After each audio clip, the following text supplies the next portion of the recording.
Uh-oh, he's not moving. He's not moving.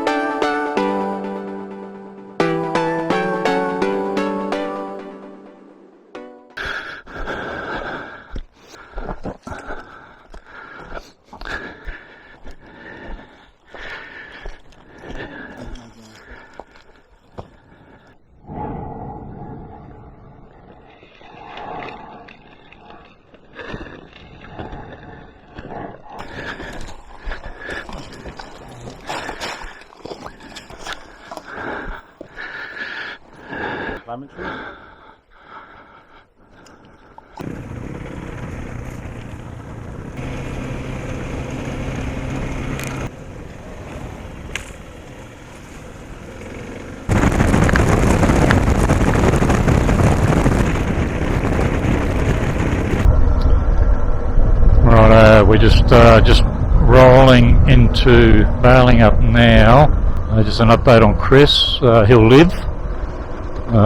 He's done some damage to a knee, the left knee this time. He was on a trip earlier and did some damage to his right knee in and off. So this time it's the other knee that's copped a hit. Probably be sore in the morning, but there shouldn't be any reason why he can't continue. Anyway, as I said, we're rolling into bailing up now. The Airbnb is a few kilometres out of town, so we'll make our way there and settle in for the evening, I guess. Alright, I've got special panniers that, by coincidence, will accommodate a cart and a beer. Boom. Throw some ice in there too, if you like. You can use it as an esky. Improvise, adapt, overcome.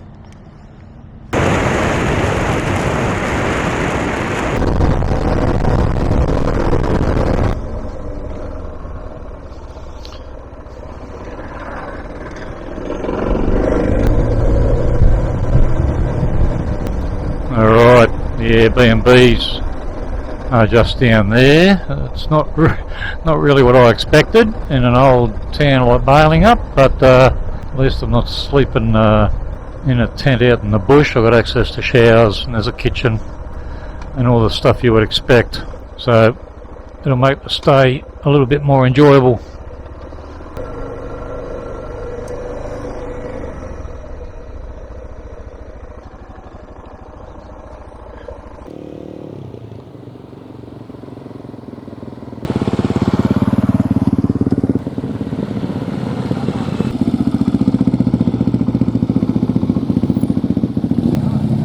Brand new T7, won't look like that after tomorrow.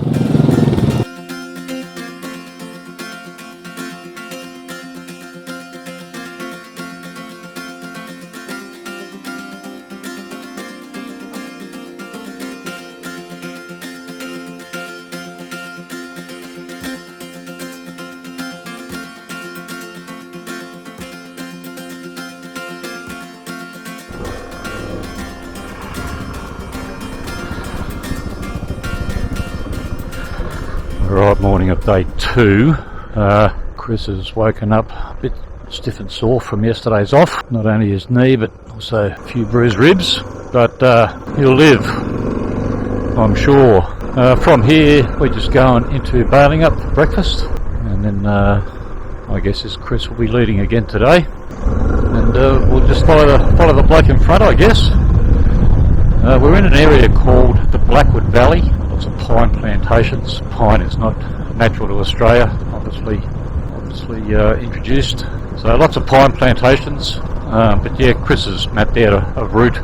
Not quite sure how long it is. But yeah, like I say, it'll be a case of follow the leader. And if we have to turn around because of obstacles and the like, then we'll do that.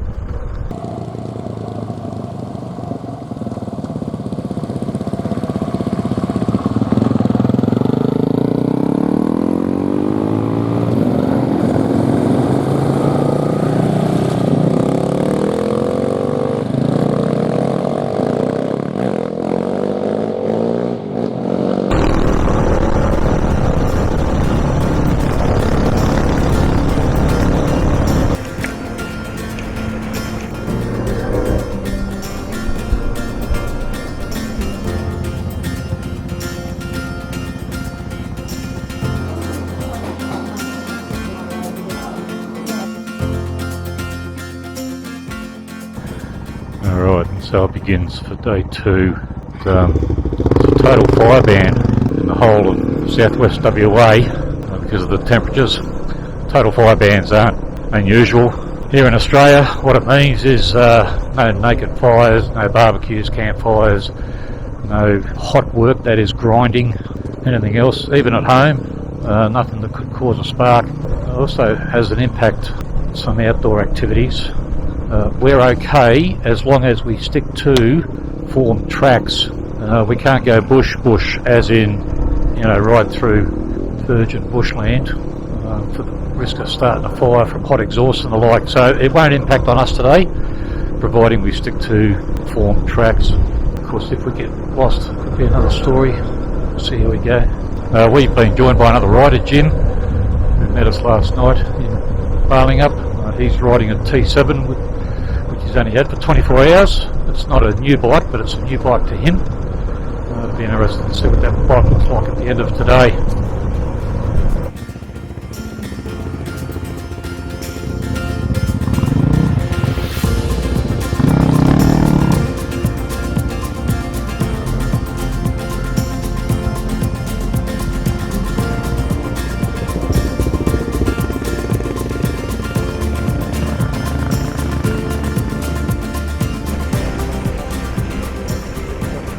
We're currently following an abandoned railway line that's it up there, which joins a lot of these communities together. That would have been used for hauling timber back in the day.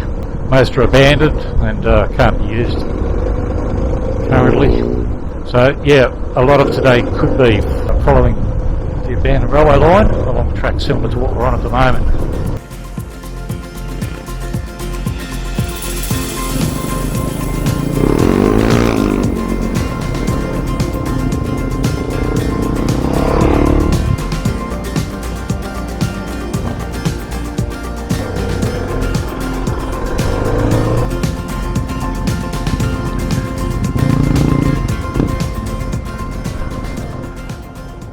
Uh-oh, dead end. You can see here, yeah, some people have been up here on bikes and used these old bits of timber, old sleepers, to try and get up over the rail. Someone's been that way. Yeah, they've used these to jump over the rail. Yeah, I think we can just,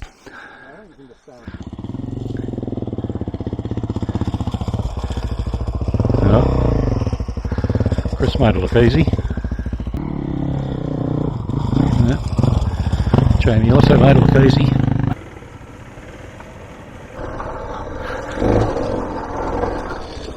Up.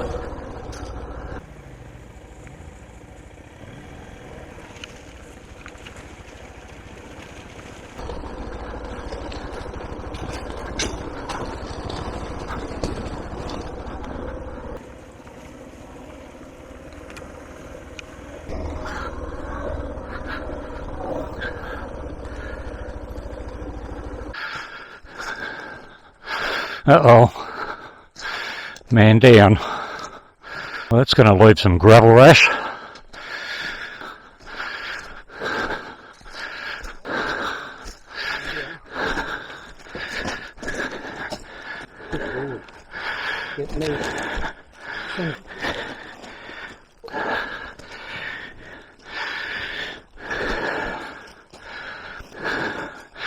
Bit of bum crack there for you girls.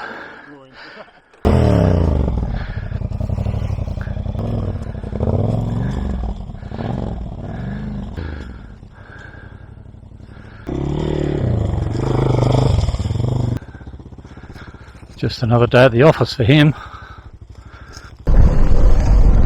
Well, that's Jim in front. I saw one busted mirror at least, and you can't lay a bike over on that ballast. That's that 40mm blue metal.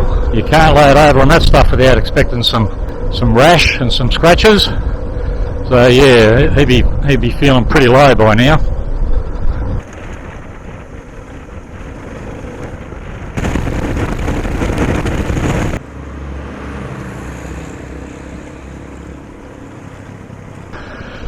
Well, we're in a tiny community called Bridgetown.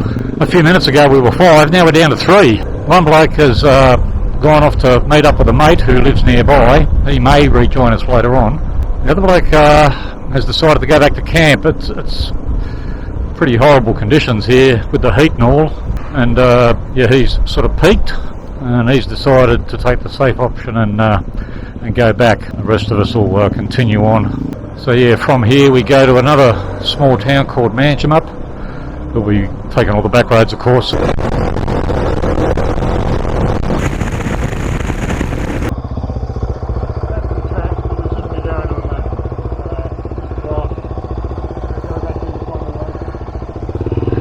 Yeah, it's too thin to drive through there.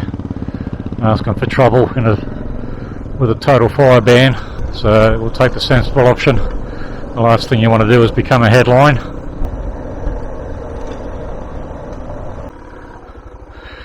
And down. Hang on, Chris. Oh, hang on, Jim. Don't bust your guts, buddy.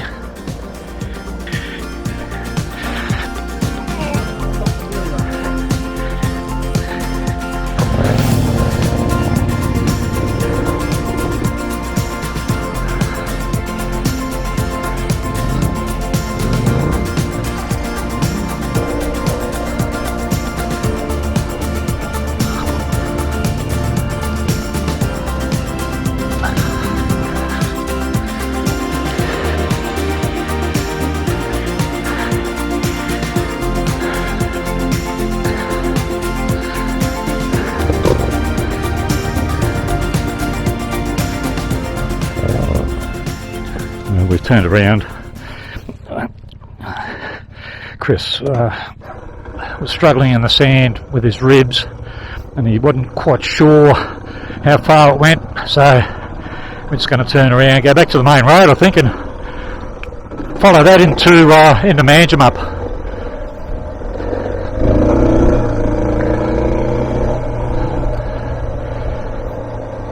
Nothing like a bit of a sand dance to keep you on your toes.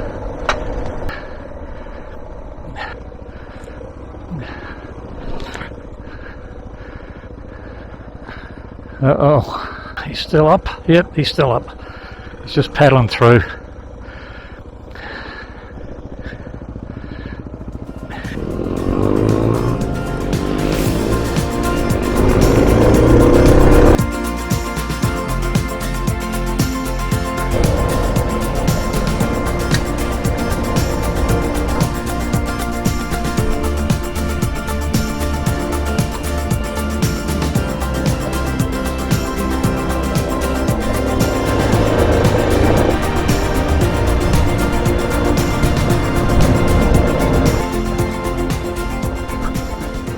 Maybe, just maybe we'll be able to drag it out the way or bust it up, I don't know, we'll figure it out.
Another one 50 metres ahead.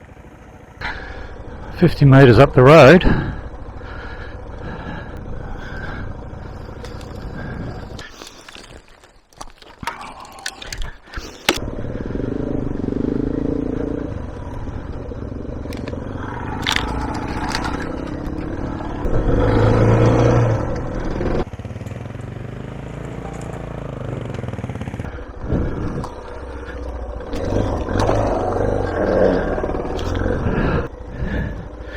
It's hard work, hot work.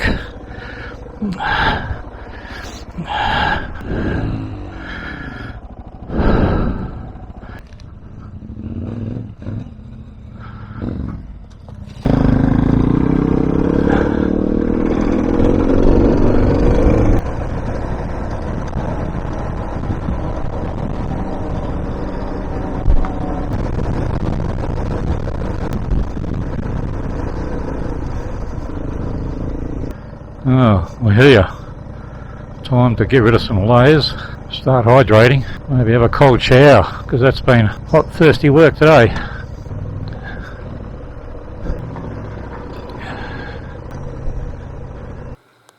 Well, it's early morning on the last day. We're just suiting up, getting ready to go home. It's quite early. We're trying to leave early because it's going to be another scorcher today, another 40-degree day. And because of that, I think what they're planning on doing is taking a more direct route home, probably a lot less single track and twin track, stick to some of the more major gravel roads, and you wouldn't expect too much to go wrong.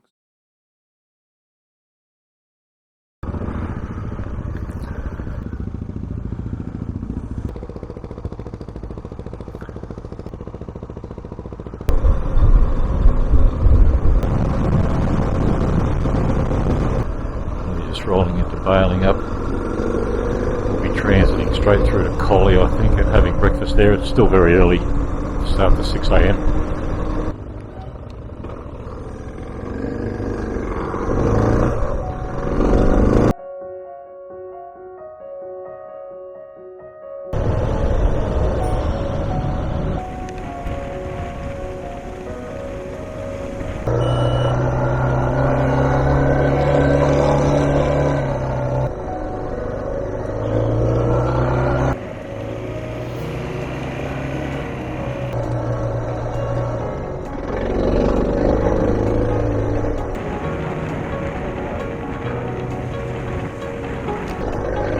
Well, so much for major roads and tracks.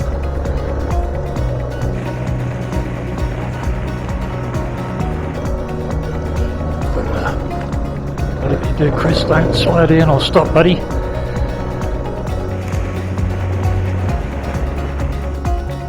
I don't think this is what Chris expected. I think we're turning around, going back. Chris has lost comms with Taylor and Charlie, so we'll just go back.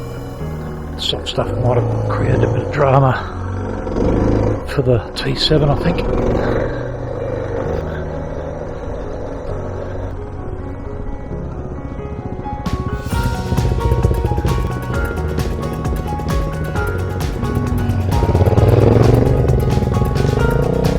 No, it looks like we're going to keep getting down this track for a while at least.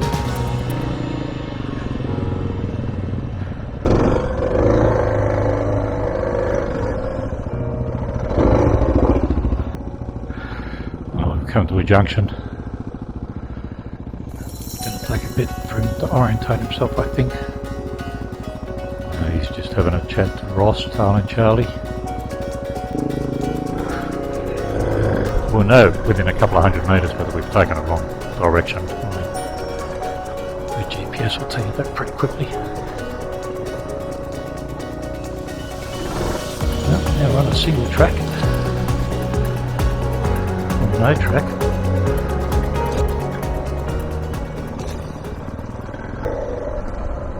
We're actually on a walk trail. A walk trail called the Bibbulmun Track.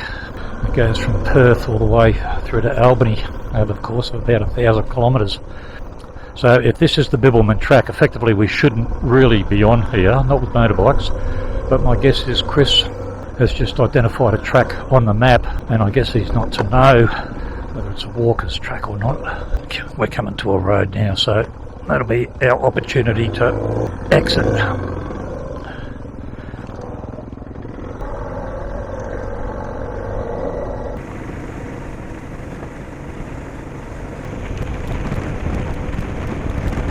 Some emu chicks here. The father's just taken off in the bush. The father's down there. These are the big birds. Hang on, buddy, hang on. Oh, oh, oh. Uh-oh. I'm expecting to be clouted by the male any second now, if he thinks I'm threatening the chicks. Just stop and let me get past. Not the sharpest tool in the shed. That's it, off you go. It's actually the male's job to rear the chicks. It's a strange setup. In good times, the female will get knocked up by as many males as she can, lay lots of eggs. It's the male's job to sit in the nest and rear the young. And that's so the species is guaranteed survival during hard times. So there you go.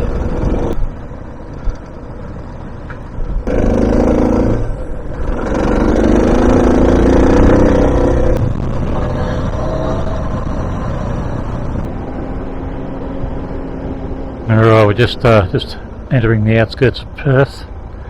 Most of us will be home within the hour. It's another scorcher here in Perth. 40-41 degrees Celsius.